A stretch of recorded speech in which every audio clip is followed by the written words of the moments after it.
Hello, this is Samantha here from RecipeThis.com and the voice behind the popular Kitchen Gadgets podcast, Magic with Gadgets. Today I wanted to talk to you all about using oil in the air fryer, something that confuses many people when they're new to the air fryer. The number one thing that everybody has an issue with is that they assume that because it's an air fryer, they don't use any oil at all. This is totally wrong, and it may apply to the odd recipe, or if you think about it in a different way, recipes where you wouldn't use oil in the oven, generally speaking, they don't need oil in the air fryer. So for example, you could cook a frozen chicken Kiev in the air fryer, some frozen Yorkshire puddings in the air fryer. Those would never require any oil. But when it comes to actually home cooking in an air fryer, you do need oil. For example, if you were to make some homemade fries, or as us British people call them, chips, then expect to use a tablespoon of extra virgin olive oil to feed 3 to 4 people. But when you put that into comparison for the deep fat fryer, you know, a quarter of a tablespoon of extra virgin olive oil is probably still less calories than having a baked potato with a tiny little bit of butter. You know, you are making a mass saving. Or you could go back to the Philips air fryer, you know, the first air fryer on the market, and their advertisements was that if you buy an air fryer, you could cut your oil calories by 75 to 85%, and that's exactly what you do with the air fryer. So now I've mentioned that, I just want to mention a few other things, and I'm going to also show you some recipes today so that you can see how the oil actually makes its way onto the food. So first of all, the oils to use. I'm team extra virgin olive oil all the way. I've tried lots of different oils in the air fryer, such as avocado oil, rapeseed oil, vegetable oil, sunflower oil, that kind of thing, and nothing has compared to the extra virgin. So what I suggest you do, buy a bottle of extra virgin olive oil. You know, I've had this bottle for a ridiculous amount of time because you use such a little amount in the air fryer. And I also use this same bottle for my other cooking in the Instant Pot as well, so it just shows how far it lasts. And then what you need is you need one of these.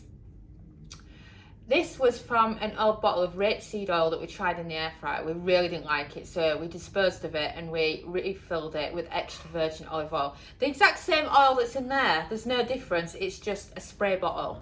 And then when people talk about where to put oil in the air fryer, you need one of these because then you can literally spray all over your food in the air fryer, and then the olive oil is always local to the food, not to the air fryer.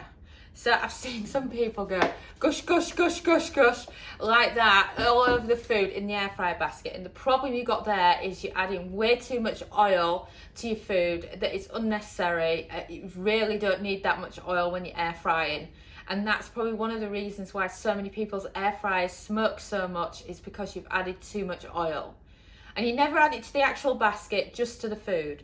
And one of the best ways to do this is to actually prep your food into a container, mix it with your hands, and then you're getting the oil on the food before transferring it into the air fry basket.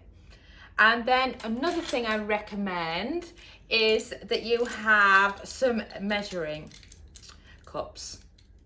These are the ones we have, you know, we've had them for absolutely ages.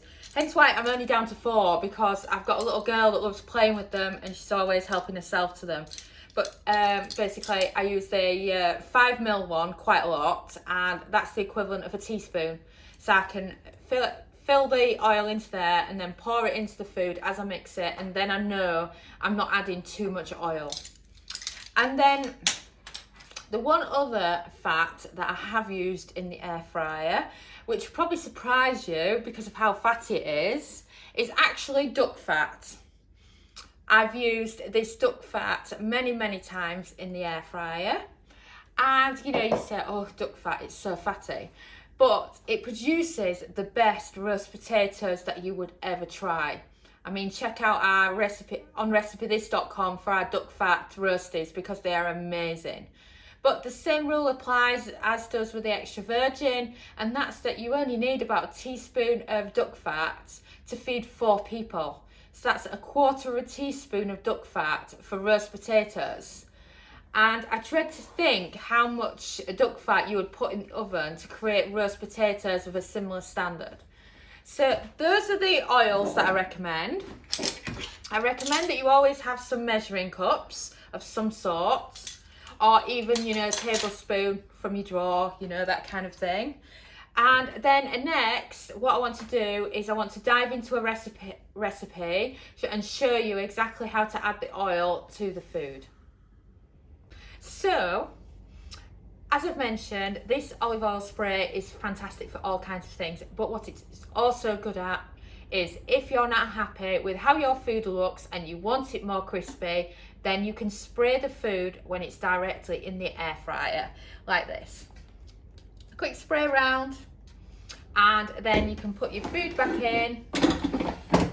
Then if you want it crispy, you go for the maximum temperature, which is 200 Celsius, 400 Fahrenheit on my air fryer, and then you cook it for an extra 2 minutes. And then what this does is it just gives it that little bit extra crisp. So if you're cooking something and it's not quite crispy enough, remember the extra virgin olive oil is your best friend, and keep it handy in your kitchen so that you can quickly just do a quick spray like that, and it's just perfect. Thanks so much for watching, and don't forget to subscribe to the Recipe This family. You can find us on Twitter, Facebook and Pinterest. We also have a weekly newsletter at recipethis.com/newsletter, where we share with you our latest kitchen gadget recipes, what we're cooking in the Milner kitchen, and so much more. As well as this, we recommend that you subscribe to our YouTube channel, and then whenever we have a new video, you will be the first to know. And if you want to know about all our future videos, then I recommend you hit the bell for instant notifications. But even better, we now have a podcast. It's called Magic with Gadgets. Simply search Magic with Gadgets on your favourite podcast player and you'll find us there.